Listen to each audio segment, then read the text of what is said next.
Should we do it in order? Or should we choose the longest one?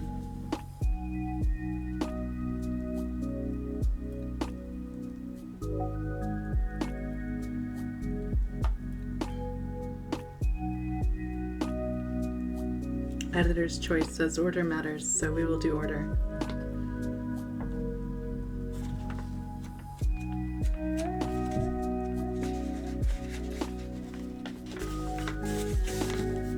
This is Flower Mercy Needle Chain by Yoon Lee.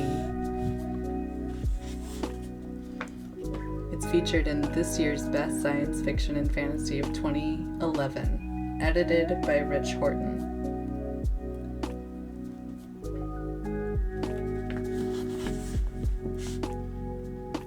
The usual fallacy is that in every universe, many futures splay outward from any given moment, but in some universes, determinism runs backwards. Given a universe's state S at some time, t, there are multiple previous states that may have resulted in S.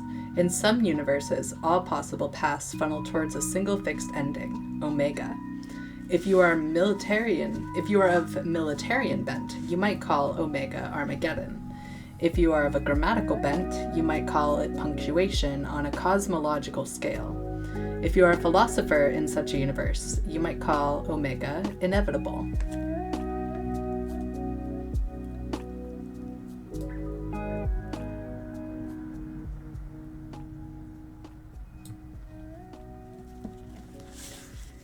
The woman has haunted Blackwheel Station for as long as anyone remembers, although she was not born there. She is human, and her straight black hair and brown-black eyes suggest an ancestral inheritance tangled up with tigers and shape-shifting foxes. Her native language is not spoken by anyone here or elsewhere. They say her true name means things like gray and ash and grave. You may buy her a drink, bring her candied petals or chaotic metals, but it's all the same. She won't speak her name. That doesn't stop people from seeking her out. Today it's a man with mirror-colored eyes. He is the first human she has seen in a long time. Erikan's flower, he says. It isn't her name, but she looks up. Erikan's flower is the gun she carries. The stranger has taken on a human face to talk to her, and he is almost certainly interested in the gun. The gun takes different shapes, but at this end of time, origami multiplicity of form surprises more by its absence than its presence. Let's read that again. At this end of time, origami multiplicity of form surprises more by its absence than its presence. Sometimes the gun is long and sleek, sometimes heavy and blunt. In all cases, it bears its maker's mark on the stalk, a blossom with 3 petals falling away, and a 4th about to follow. At the blossom's heart is a character that itself resembles a flower with knotted roots. The character's meaning is the gun's secret. The woman will not tell it to you, and the gunsmith Erikan is generations gone. Everyone knows what I guard, the woman says to the mirror-eyed man. I know what it does, he says, and I know that you come from people who worship their ancestors. Her hand, on a glass of water 2 degrees from freezing, stops, slides to her side, where the holster is. That's dangerous knowledge, she says. So he's figured it out. Her people's historians call Erikan's flower the ancestral gun. They weren't referring to its age. The man smiles politely and doesn't take a seat uninvited. Small courtesies matter to him because he is not human. His mind may be housed in a superficial fortress of flesh, but the busy computations that define him are inscribed in a vast other space. The man says, I can hardly be the first constructed sentience to come to you. She shakes her head. It's not that. Do computers like him have souls? She wonders. She is certain he does, which is potentially inconvenient. I'm not for hire. It's important, he says. It always is. They want chancellors dead or generals, discarded lovers or rival reincarnates, bodhisattvas, oh god, I'm bad, bodhisattvas or bosses. All the old tawdry stories. People in all the broad and narrow senses of the term. The reputation of Erikan's flower is quite specific, if mostly wrong. It is, she says. Ordinarily, she doesn't talk to her petitioners at all. Ordinarily, she ignores them through 1 glass, 2, 3, 4, like a child learning the hard way that you can't outcount infinity. There was a time when more of them tried to force the gun away from her. The woman was a duelist and a killer before she tangled her life up with the flower, and the flower comes with its own defenses, including the woman's inability to die while she wields it. One of the things she likes about Black Wheel is that the administrators promised that they would dispose of any corpses she produced. Black Wheel is notorious for keeping promises. The man waits a little longer, then says, "Will you hear me out?" "You should be more afraid of me," she says, "if you really know what you claim to know." By now the other people in the bar, none of them human, are paying attention. A musician whose instrument is made of fossilized wood and silk strings, a magister with a sea-rack mane, engineers with their sketches hanging in the air and a single doodle starship at the boundary. The sole exception is the tattooed traveler dozing in the corner, dreaming of distant moons. In no hurry, the woman draws the flower and points it at the man. She is aiming it not at his absent heart, but at his left eye. If she pulled the trigger, she would pierce him through the false pupil. The musician continues plucking plangent notes from the instrument. The others, seeing the gun, gawk, but only for a moment before hastening out of the bar, as if that would save them. "Yes," the man says, outwardly unshaken. "You could damage my lineage badly. I could name programmers all the way back to the first people who scratched a tally of birds on rocks."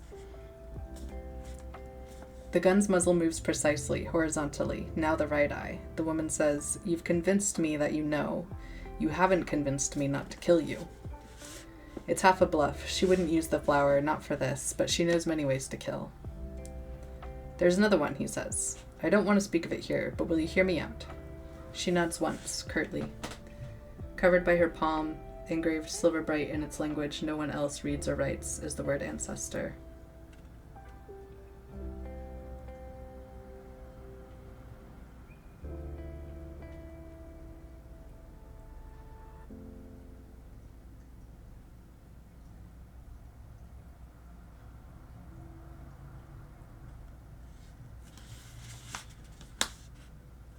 Once upon a universe, an empress' favorite duelist received a pistol from the empress's own hand. The pistol had a stock of silver gilt and yellow, an efflorescent of vines framing the maker's mark. The gun had survived 4 dynasties with all their rebellions and coups. It had accompanied the imperial arsenal from homeworld to homeworld. Of the ancestral pistol, the Empire's archive said 2 things. "Do not use this weapon, for it is nothing but peril," and "this weapon does not function." In a reasonable universe, both statements would not be true.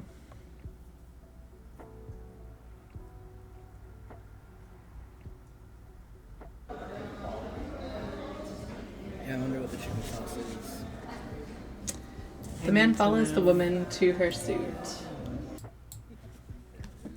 The man follows the woman to her suit, which is one of Blackwell's tidier levels. The sitting room, comfortable but not luxurious by Blackwheeler standards, accommodates a couch sized to human proportions, a metal table shined to blurry reflectivity, a vase in the corner. There are also 2 paintings, on silk rather than some less ancient substrate. One is of a mountain by night, serenely anonymous amid its stylized clouds. The other, in a completely different style, consists of a cavalcade of shadows. Only after several moments' study do the shadows assemble themselves into a face. Neither painting is signed. "Sit," the woman says. The man does. "Do you require a name?" he asks. "Yours or the target's?" "I have a name for occasions like this," he says. "It's Zhu Kurang." "You haven't asked me my name," she remarks. "I'm not sure that's a meaningful question," Kurang says. "If I'm not mistaken, you don't exist." Wearily, she says, "I exist in all the ways that matter. I have volume and mass and volition. I drink water that tastes the same every day as water should. I kill when it moves me to do so. I've unwritten death into history of the universe. I've unwritten death into the history of the universe." That is a real, meaningful way to be real. Unwriting death into the history of the universe. His mouth tilts up at unwritten. "Nevertheless," he says, "your species never evolved. You speak a language that is not even dead. It never existed. Many languages are extinct. To become extinct, something has to exist first." The woman folds herself into the couch next to him, not close but not far. It's an old story, she says. What is yours? 4 of Erikhan's guns are still in existence, Krang says. The woman's eyes narrow. I had thought it was 3. Argon's flower is the last, the gunsmith's final work. The others she knows of are Ringhan's mercy, which always kills the person shot, and Ringhan's needle, which removes the target's memories of the wielder. One more has surfaced, Krang says. The character in the Maker's Mark resembles a sword and chains. They are already calling it a Ringhan's chain. What does it do, she says, because he will tell her anyway. This one kills the commander of whoever is shot, if that's anyone at all. Admirals, ministers, monks, school teachers. It's a peculiar sort of loyalty test. Now she knows. You want me to destroy the chain.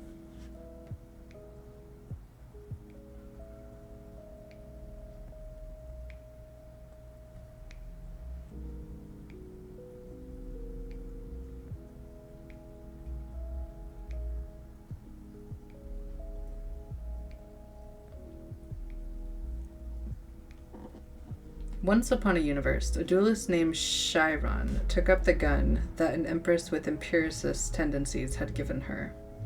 I don't understand how a gun that doesn't work could possibly be perilous, the empress said. She nodded at a sweating man bound in monofilament so that he would dismember himself if he tried to flee. Dismember himself if he tried to flee. Wow. This man will be executed anyway. His name is struck from the roster of honored ancestors. See if the gun works on him. Chiron fired the gun, and woke in a city she didn't recognize, whose inhabitants spoke a dialect she had never heard before, whose technology she mostly recognized from historical dramas. The calendar they used, at least, was familiar. It told her that she was 857 years too early. No amount of research changed the figure.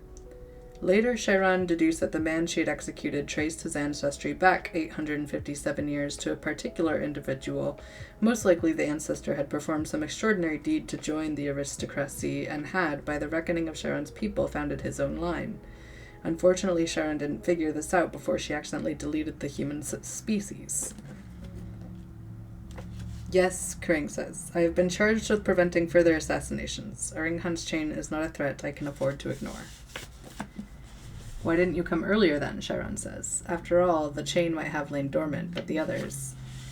I've seen the mercy and the needle, he says, by which he means that he's copied data from those who have. They're beautiful. He isn't referring to beauty in the way of shadows fitting together into a woman's profile, or beauty in the way of sun-colored liquor at the right temperature in a faceted glass. He means the beauty of logical strata, of the crescendo of axiom corollary, proof of quod erit intern stratum. Any gun or shard of glass could do the same as the mercy, Chiron says, understanding him. And drugs and dream scalpels will do the needle's work, given time and expertise. But surely you could say the same of the chain. She stands again and takes the painting of the mountain down and rolls it tightly. I was born on that mountain, she says. Something like it is still there, or on a birth world very like the one I knew. But I don't think anyone paints in this style. Perhaps some art historian would recognize its distant cousin. I'm no artist, but I painted it myself because no one else remembers the things I remember, and now you would have it start again. How many bullets have you used? Krang asks. It is not that the flower requires special bullets. It adapts even to emptiness. It is that the number matters. Chiron laughs slow, almost husky. She knows better than to trust Krang, but she needs him to trust her. She pulls out the flower and rests it in both palms so he can look at it. 3 petals fall and a 4th about to follow. That's not the number, but he doesn't realize it. You've guarded it so long, he says, inspecting the Maker's Mark without touching the gun. I will guard it until I am nothing but ice, Chiron says. You may think that the chain is a threat, but if I remove it, there's no guarantee you will still exist. It is not the chain I want destroyed, Krang says gently. It's Ringhan. Do you think I would have come to you for anything less? Chiron says into the awkward quiet after a while, so you track down descendants of Ringhan's line. There must be many. Ringhan's flower destroys the target's entire ancestral line, altering the past but leaving its wielder untouched. In the empire Chiron once served, the histories spoke of Ringhan as an honored guest. Sharon discovered long ago that Ringhan was no guest but a prisoner forced to forge weapons for her captors. How Ringhan was able to create weapons of such novel destructiveness no one knows. The flower was Ringhan's clever revenge against a people whose state religion involved ancestor worship.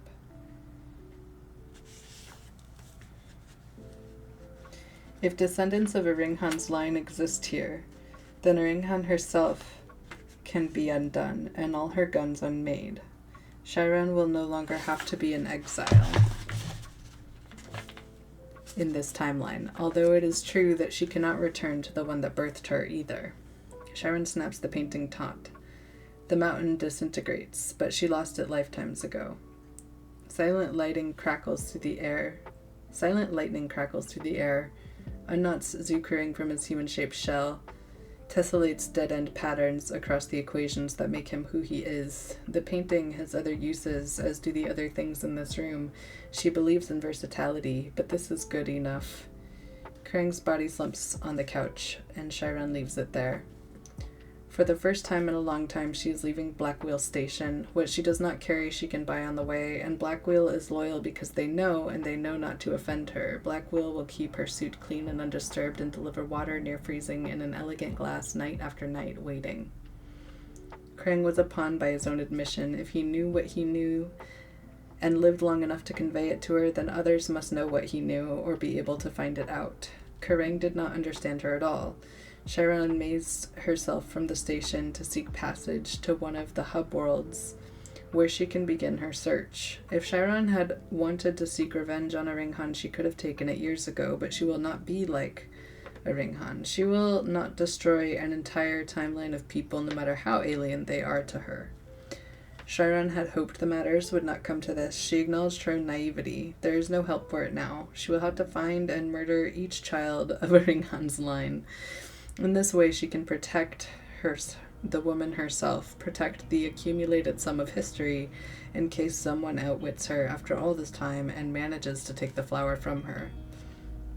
In a universe where determinism runs backwards, where no matter what you do, everything ends in the same inevitable omega, choices still matter, especially if you are the last guardian of an incomparably lethal gun.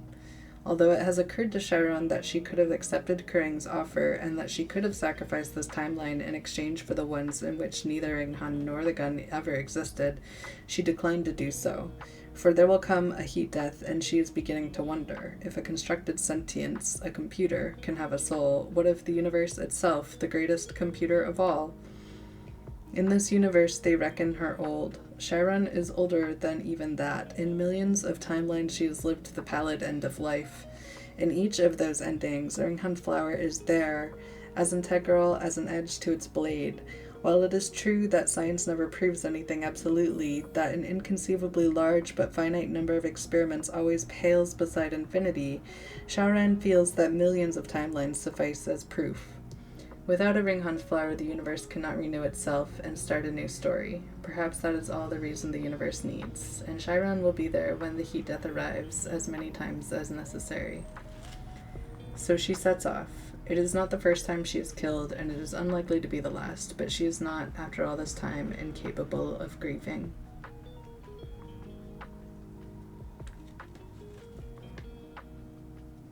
And that was Flower, Mercy, Needle, and Chain by Yoon Lee.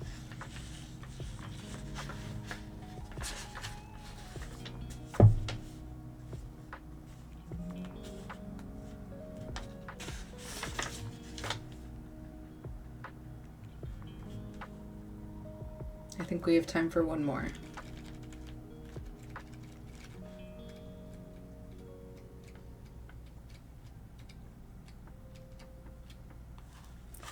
This one's my favorite. I once attempted to make all of my most fae of friends listen to this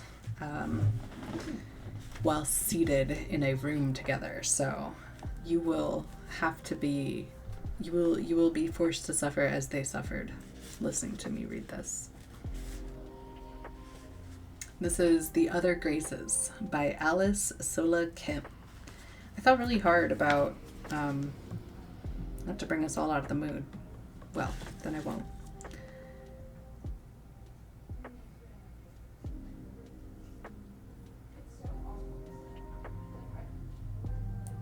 See, I don't even need to wake you up anymore. Maybe you're exhausted, your eyeballs feeling tender and painful and peeled of their membranes, but when the alarm goes off at 6 a.m., you jump out of bed and skitter across the chilly floor to the bathroom. Every morning is thrilling. Every morning you make an effort because this might be the day. It is April and you are a high school senior. Very soon you will be getting the letter that tells you that you've gotten into an Ivy League college. An Ivy! Who gives a shit which one? It wasn't even to get you in. You're all wrong for them. Or it wasn't easy to get you in. You're all wrong for them. Your parents didn't put on identical polo shirts and take you on winding car tours through the Northeast to check out Princeton and Yale. No, you're part of the special category, species, family, genus, thing known as yellow trash. Yellow trash aren't supposed to go to Ivy League. You fooled them all. You cheater, you fake. Get ready for your new life. It's also thrilling. Too bad you thought you couldn't write about that in your college application essays. All of the things that make you what you had decided should be called yellow trash. The shouting matches in motel courtyards, the dirty hair, the histories of mental illness, the language barriers, the shoes, the silver fillings. Grace, didn't you know? They eat that shit up, but you wanted a real do-over. You didn't want to be admitted only because they knew what you were. You like to think there's some honor in that, even though you may or may not have cheated on the SAT.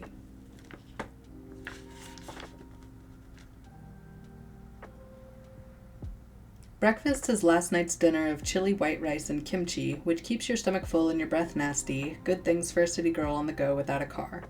You like to think that this blast of prickly fermented stink breath might someday protect you from the next weirdo at the bus stop who sidles up to you to ask China or Japan. So far, the most you've been able to do is flick up a middle finger in conjunction with a spat out American asswipe. And even that, you've only been able to pull off once. But hey, good for you. If you were born unable to be pretty and quiet, then be loud and smelly. Own it.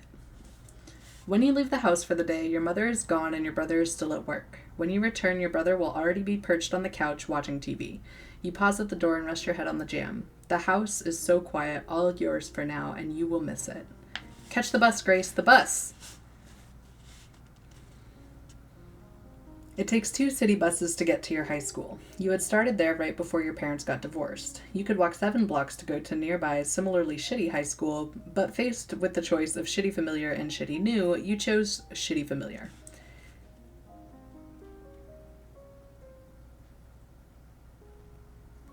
Running across the street, you jam the hood of your sweatshirt over your damp head, creating tropical conditions under which your hair will steam and saran wrap itself to your skull before giving up and drying itself.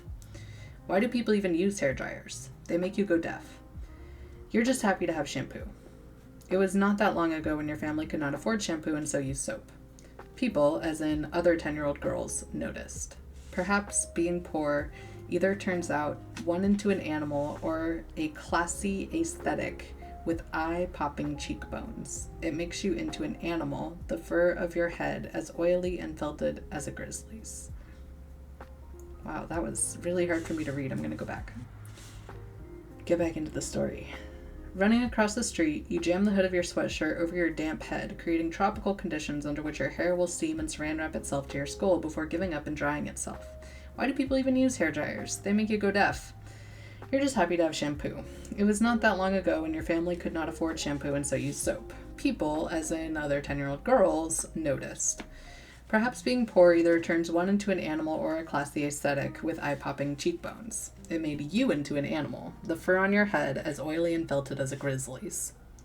The bus comes, you lunge inside, stepping tall, the doors slide shut like folding arms.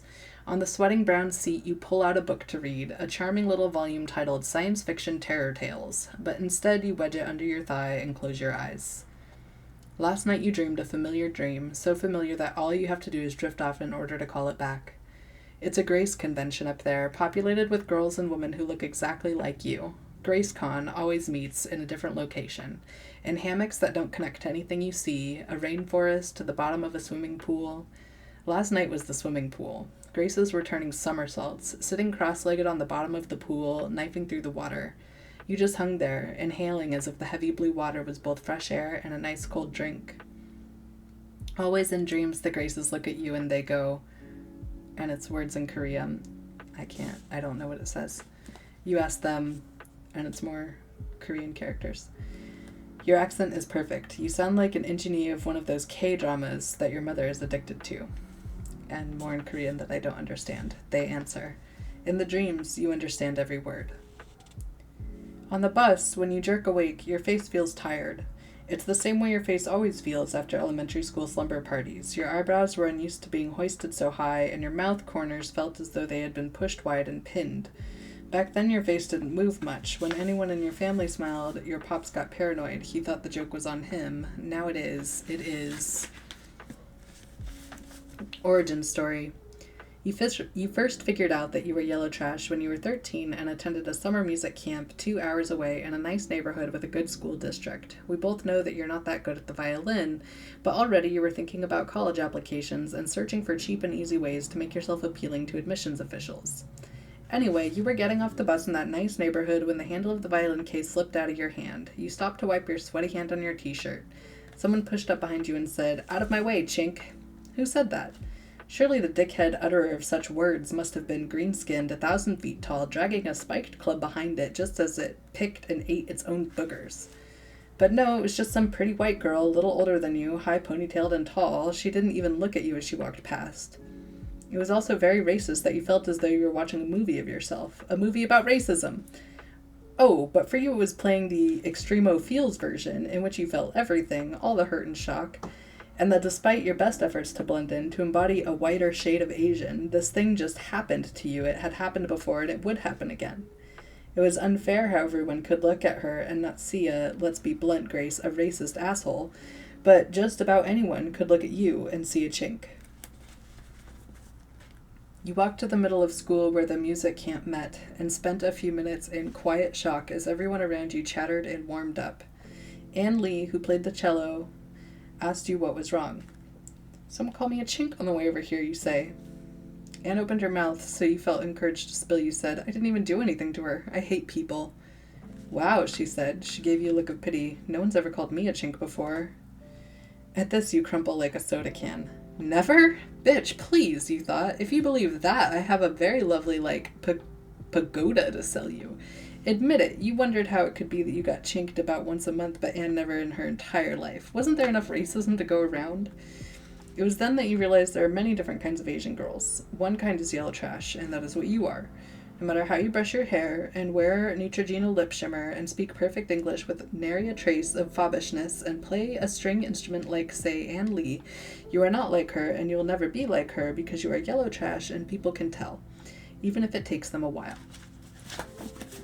Because at first they only see an Asian girl carrying a violin case, and if they think about you at all, it is to wonder at the dweeby little princess you must be. But then they realize that the violin is borrowed from the scanty school music equipment room, deep scratches next to the F-holes as if Wolverine himself had given classical music a brief try before roaring in frustration, that you can only ever understand about half of what your parents are saying, if that your father is a nutcase, that your mother, who, let it be known, is amazing at her job, periodically has clients who want to speak to her manager because does her manager knows that this woman totally cannot speak English, that your brother likes to spit on the floor inside the house, that you are trashy and weird and something is deeply wrong with you and it will never be right unless you do something drastic, like go away to an Ivy League college and return transmuted, if at all.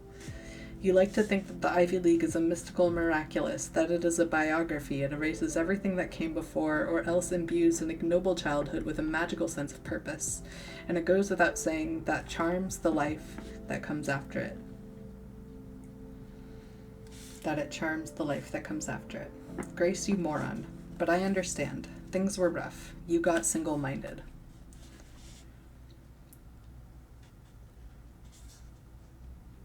Your high school is named after a Native American chief, and it is said to be one of the most ethnically diverse high schools in all the state, which unfortunately gives ethnic diversity a terrible name because the high school is truly rubbish. They don't offer AP classes, which is a big part of what drove you to cheat on the SAT, because the SAT is the only objective measure by which admission officials will be able to determine if your waving and withered cold hand is the one they want to catch and yank out of the sea. You've thought this through. You chew your nails a lot and spit out keratin explosively like so many bitten off ends of cigars. You like to think you fret in style. The school day is a long gray expanse. At lunch, you sit in the hallway with some friends. Tama is your best friend here. Tama's half black, half white, her skin paler than yours. She's stupid pretty. Not as in ridiculously pretty, but as in pretty in a way that initially makes people think she's not smart, with her jutting upper lip and her lashes so thick they pass for eyeliner. You and Tama have an unequal friendship of the type where she is your best friend and you are probably not hers. You break Fritos in your mouth and listen to Tama talk about her mother's new painting. It is something sexually explicit involving satyrs and plums. Tama's parents are both artists. You pull out science fiction terror tales, an act that might be rude if you were there, but you are not there. They, your friends, like you when you're there. They, your friends, like you when you're there, but they don't miss you when you're not there. I don't read science fiction anymore, but I like to watch you do it. You get so lost, Grace. You split in two. You're immersed in a story about a man who is confused about if he's really a man or a robot. Truth, he's a bomb. But you're also dreamy for the better days to come.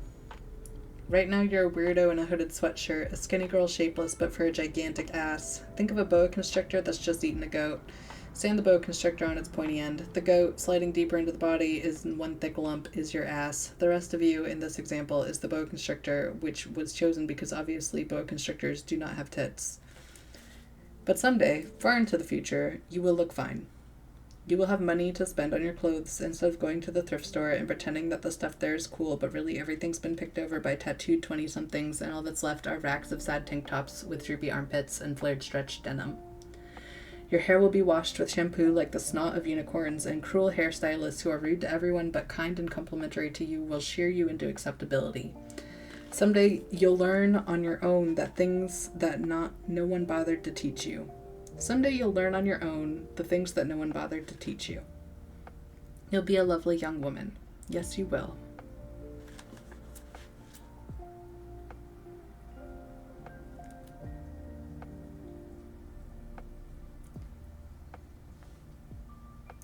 Riding the bus home after school, you think about those letters that might be in the mailbox right now. Why not? You've got a perfect 4.0. I'll buy it the easiest 4.0 ever.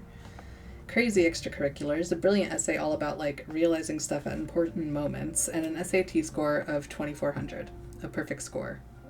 Around this time last year, you received a strange invitation to join a group on a social networking website. The group was called the Other Graces, and when you saw its members, you looked around the library in a panic and scooted your chair closer to the computer. Because the other members of the Other Graces looked just like you, but older, all different ages and hairstyles and clothings. Well, and of course you joined. The next day you receive a message from Grace Prime, as she calls herself. Grace Prime got right to it. You've been chosen for a mentorship by the Other Graces. The Other Graces are Grace chosen from alternative timelines of a high fidelity to yours. We have decided to help you with dream of acing the ACT. In order to do so, I will have to open a subspace corridor into your brain. Please respond with your answer within 2 business days. All the best, Grace Prime. You wrote back and asked her what a subspace corridor was and what it could do inside your brain. You told her that you needed more information before proceeding. Grace Prime called you at home later that night. How she got your number you still don't know.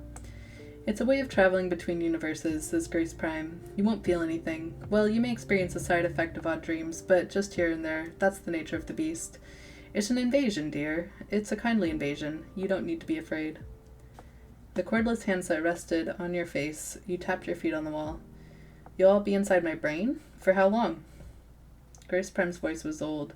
Quavering old, creaky screen door old, gargling with Listerine for 1,000 years old, but strong and scary. Once created, the subspace corridor remains open for a time before fading away. It has to close on its own. It'll take time, but eventually your mind will be all yours again. I don't want a bunch of strangers running through my brain. You laid back on your bed, stuck your big toe into a dent in the wall from time you threw a desk drawer at it. Grace Prime sighed. Grace, privacy is overrated, especially among those who've already thought your thoughts, or near enough. You think about that. We're not strangers. Think about what that means. Do you want a perfect score on the ACT or not? And those subject tests are killer. You've not exactly had a classical education. You need the help, but it's your decision to make. You listened to the TV for a while. The way it sounded from the other room, the walls muffling its noise, made you think of someone being kidnapped. Oh, Grace, you composed an ecstatic letter in your head, like a penthouse form letter, except not to penthouse.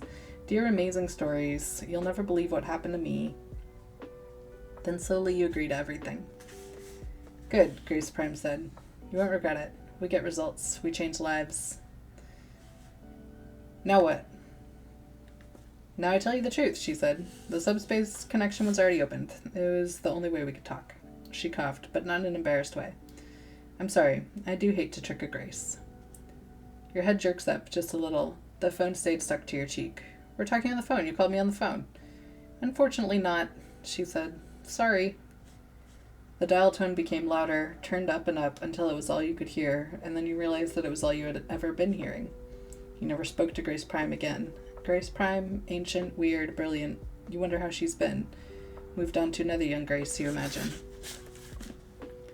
She may have lied to you, but the subspace corridor worked. On the morning of the SAT, you got to the testing site and tied your hair back as solemnly as a kamikaze pilot, sitting monolith straight in a room full of slouchers.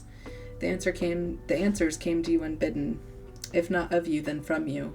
The room was silent, but your mind was stuffed, migraine full. You wondered, as you do now, if the feeling of the Penelope of Graces in your head, their voices as familiar as your own thoughts, is what it is like to be your father, who gets transmissions from a place he calls the information center. Sometimes you imagine how nice a place the information center would be, so straightforward and honest, but then you remember that the information center only whispers lies to your father, lies that keep him awake at all hours of the night, listening and scheming. With the assistance of the other Graces, over the subspace corridor, you aced the test after test. Molecular biology, English literature, world history, chemistry. That is how it happened. That is how you know you will get into any college you want. You know. I am still with you after all these months. I can't pull myself away. And I know this too. The price you pay is that you'll never know how smart you really are. When you finally get home, you yank open the mailbox door, prepared to gut it of all of its contents, but there's nothing there. Your face is tingly and your clothes are sticking to you, sweaty and wet as purple skin. Jesus, this is well written. As expected, your brother Luke is sitting on the couch watching the History Channel. Your mother and father are short, good-looking people, and it's unclear who, if anyone, inherited their looks. Both of you are patchy and unfinished. Luke is 24. He finished college in a prudent and cheap way by attending community college for 2 years and moving on afterward to the state university. Yet here he is. It just goes to show that escape must be a drastic endeavor. Otherwise you will loop ever closer back to the source, an orbit decaying into sodden trash. Where's the mail, you say? He rolls his eyes your way. Kitchen table. There's nothing there but catalog and bills. Nothing for me?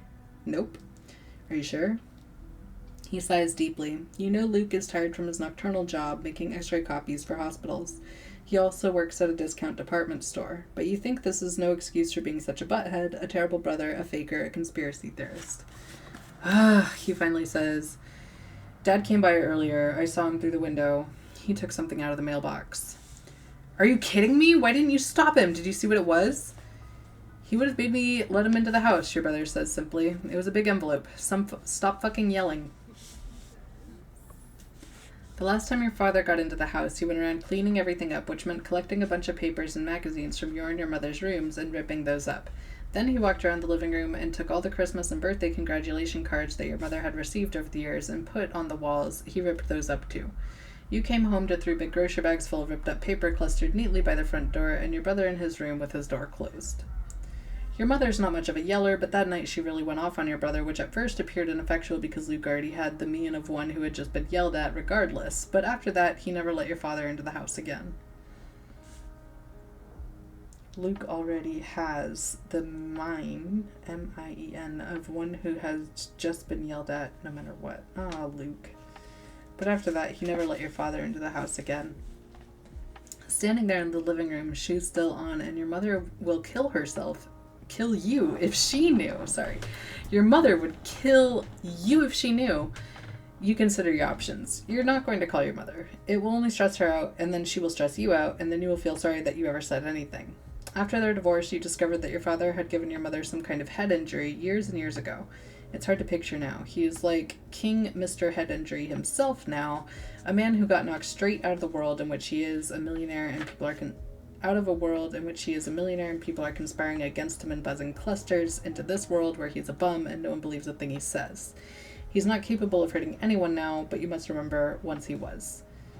You worry so much that this head injury might bite your mother in the ass in 30 years or so. For now, her memory just sucks, kind of. She forgets when she's promised to take you shopping because shopping makes her tired, and always you demand far too much.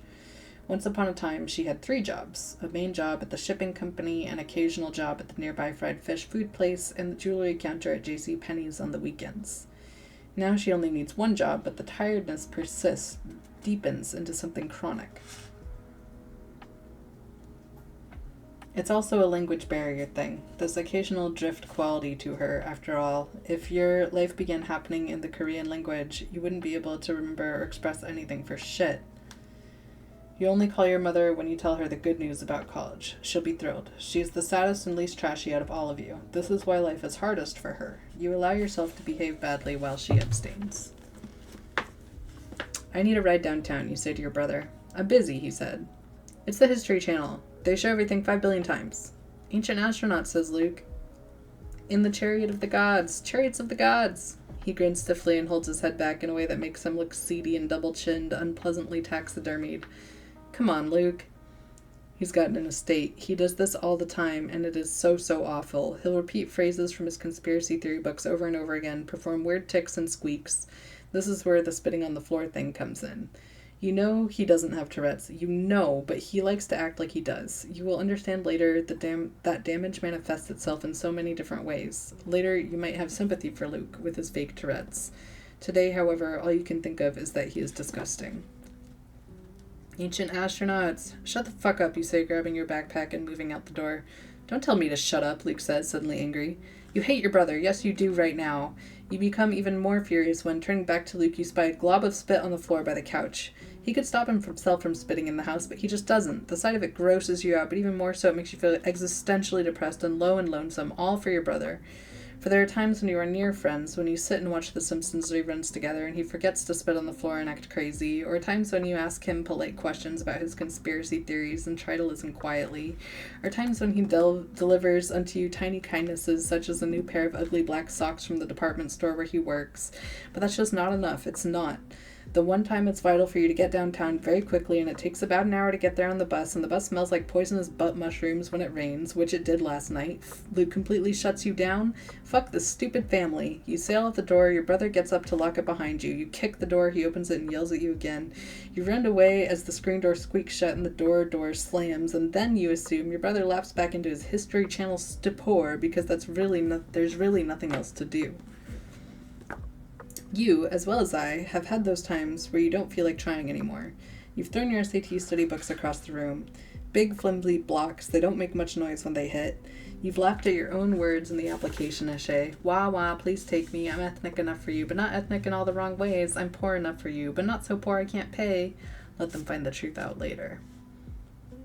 You've made your blood go hot and speedy at the thought of what these colleges have done to you without their knowing it, making you bow and scrape, making you rewrite and redo your life until you want to cursive your anger across the skies, or better yet, hack those EDUs to scrawl the crude MS Paint on the homepage banners. I wouldn't go to your fucking school if you paid me $1 million times $1 billion so you can eat my ass, K thanks bye, all best, Grace Cho. And yet, every time you pick up the books and brush them off, you read each sentence in your essay aloud, searching for the perfect words, tapping down the parts of your brain that cringed at your ash-hattery, your mendaciousness, because remember your brother, remember your father, remember your mother, remember the Asian imposters at Stanford. 2 recent news stories made you laugh, they scared you so much. An 18-year-old girl named Azia seriously posed at Stanford University freshman for almost a whole year. She lived in the dorms. She joined the ROTC.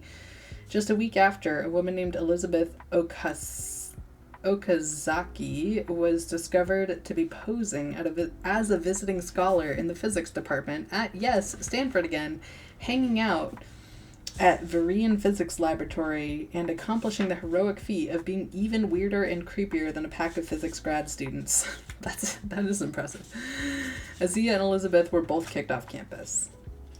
To a certain extent, you had to admire them. They were too dumb or unlucky or crazy or poor to realize this one stupid dream of theirs, but that didn't stop them. To a much greater extent, you had to separate yourself from any identification with them because you were getting into college in a legit way, or rather, your cheating would be so technologically advanced and devious that no one would ever find out. And they had ruined Stanford for you. You imagined campus police looking out for girls just like you, chasing you across the voice green lawn and under the Spanish tiles and demanding ID, except you were already late to class and everyone was staring. And, well, you didn't apply to Stanford.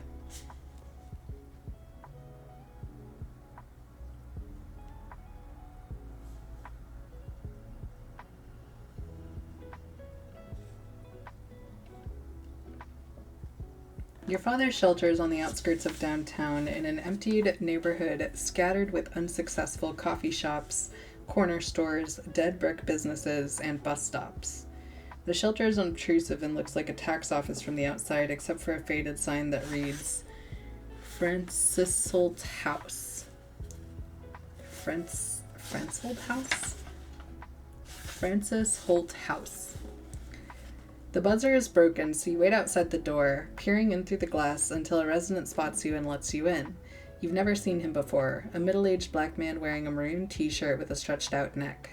After opening the door, he smiles kindly and says, "Would you like some money?" He opens his hands and all of these dollar bills fall into the ground. You help him pick them up and then go down the hallway to the elevator. When you pass the main office, you wave at the girl inside and tell her you're there to see your father. Of course, you don't tell her why you're here and what you might do, so she smiles and says that he's up in his room. Everyone in this house has got something weird with their heads, which should go without saying, but every time you come here is as if you stepped onto a stage into a company of committed improv actors who incorporate you into skits with Oliopo-style type parameters of which no one has informed you. You're just playing, but they are wholly serious. You take the elevator up to the 4th floor. The hallway is stuffy. It smells of madness, which is something like the smell of people who don't have the right soap and products to get fully clean in the shower and who wear clothes that come in huge batches from churches. You knock on your father's door. He answers right away. You say hello, leaning to give him a careful hug. He smiles. You haven't seen him in a few months, so every time you visit, you fear that he'll look just like another bum, just like another crazy on the street. But always he looks okay. His hair is neatly parted, and he is clad in clean as possible slacks and button-down shirts. The thing about yellow trash that you remember is that yellow trash can be visually deceptive. "Grace," he says, "you messy, very tired looking." There's more Korean lettering. Every time you see him, you are relieved that he looks so good, but he gets upset at how awful you look. "How are you doing?" you say. "Ah," he says. Like 10 light bulbs have exploded above his head. "Come in." Your father has mellowed out extremely. There's a night you remember a long time ago when he left home. You and your mother and your brother went to retrieve him, and he had a huge shouting fight in a motel courtyard. People were smiling as they watched, the same people that like watching your family fight probably like watching the show Cops. Why else would they smile? His place now looks like a motel room, everything petite and self-contained. In answer to the question, how little do you need in order to feel like a respectable human being in today's America? You stand by the round table next to his bed. Your father is on medication that makes his feet dance forward and back in a shuffling samba. You looked it up. It's called tardive dyskinesia, and it is the result of an evil white elephant party in which one gives up psychosis in order to win a case of pseudo-Parkinson's. All of the way home from the library, you chanted tardive dyskinesia, until it turned into retarded synesthesia, which could have been yet another mental ailment lying in wait for your father. This author is so funny. "Come on, Dad, let's sit down." You put your hand on his elbow and help him down into the chair. He doesn't need the help, but it makes you feel better, and maybe him too. He used to harsh you out every time you saw him, especially back when he still had money and his illness seemed more like an overabundance of cruelty and suspicion than anything else. These days, during the good visits, you two can walk arm in arm down the streets to get tacos. This is something that never ever would have happened before. So you have hope now, which is a terrible thing, Grace. I feel sorry for you. "Dad," you say, "Luke saw you get some of the mail from our box." He nods and grins so widely you can see the spaces where teeth are missing. "Was there anything there for me?" He opens his black satchel, which he keeps clean and polished, and pulls out a big flat envelope. On that envelope are the colors of a school you've dreamt about. Inside that envelope must be a yes, or at the very least, a strong maybe.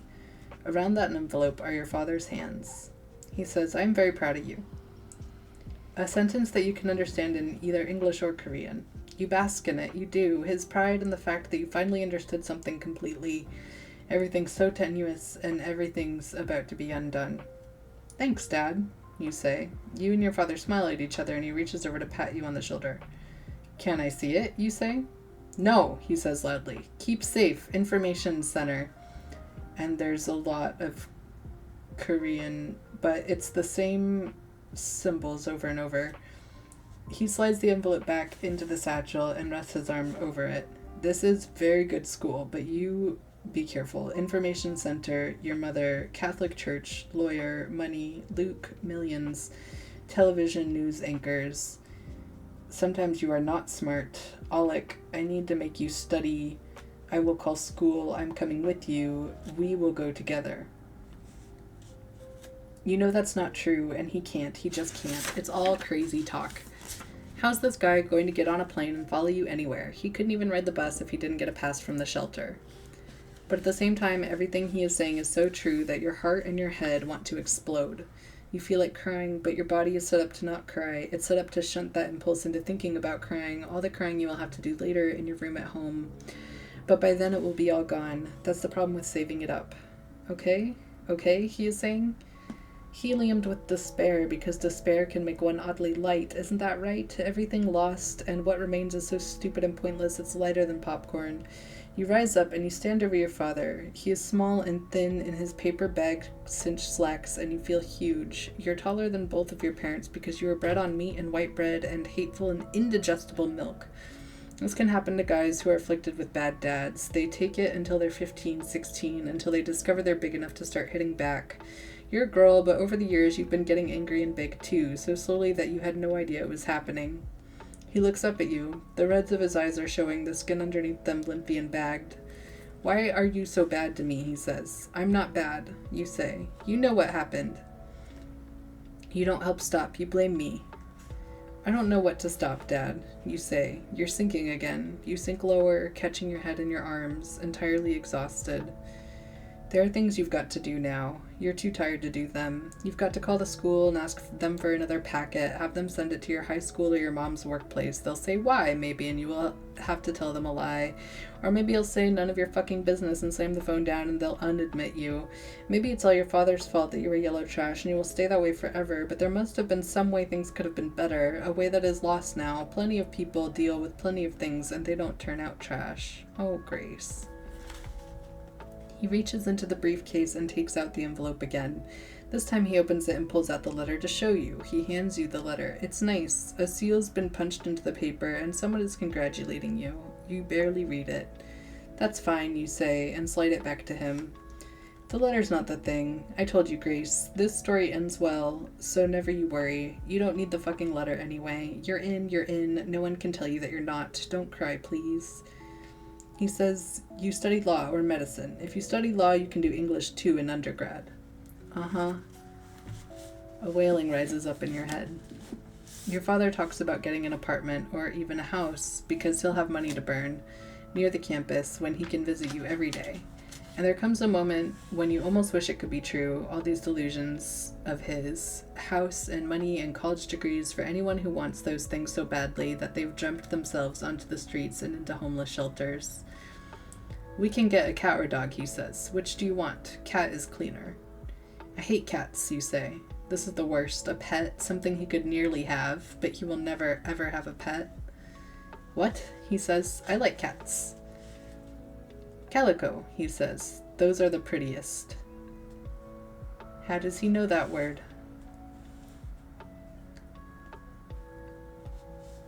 Forget a wife and kids and a life to keep warm and solvent. I can't even imagine this man taking care of a pet. Suddenly I laugh. It surprises even me, but you get pissed off. You shake your head. That's enough, you think. No more looking. No more judging. Suddenly you lift a fist and punch the side of your head with a loud, inorganic-sounding thunk. Inside your skull clings and aches. It surprises even me. get out, you think, go away. Doing something crazy in front of someone crazy is interesting. You wonder, how will they explain this? Your father is staring at you with wide eyes, and you know he's not getting up to help you. He's figuring out how this all fits into the connected flowchart and diagrams and blueprints and toppling spires in his constructed world. Someone's gotten to his daughter. Someone's put poison in her drinking water and made her go crazy. His daughter is not his daughter. Dad, you say. When you hear the information center, do you... But you're interrupted by hitting yourself again. Go away, go away! This time it takes. With a shock, I realize that it's my turn to feel, and what I feel is this. Me and everything else receding in a rapidly shrinking circle, a tiny angry pupil. The corridor's closing. I'm an ant in a vacuum cleaner. And then I come to, and it's just me, all me, alone in my fancy house, chair tipped back on the floor. There's a broken glass beside me. I want to see how it ends, but I think I know how it ends. I think it's you who doesn't, Grace. My back is killing me. I get up from the floor, I stumble to the kitchen, and palm some pills down my throat and drink cold water from the dispenser. I look at the clock on the wall. Only minutes have passed for me, just a few of them. But for you, oh you, Grace, for you it's been years and years and years.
Okay.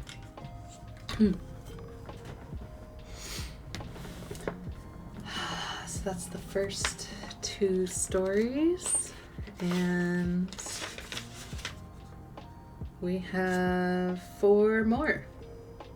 Sounds like 3 more episodes to me. What a wonderfully lovely Wednesday for me. I hope you're all having a good day out there.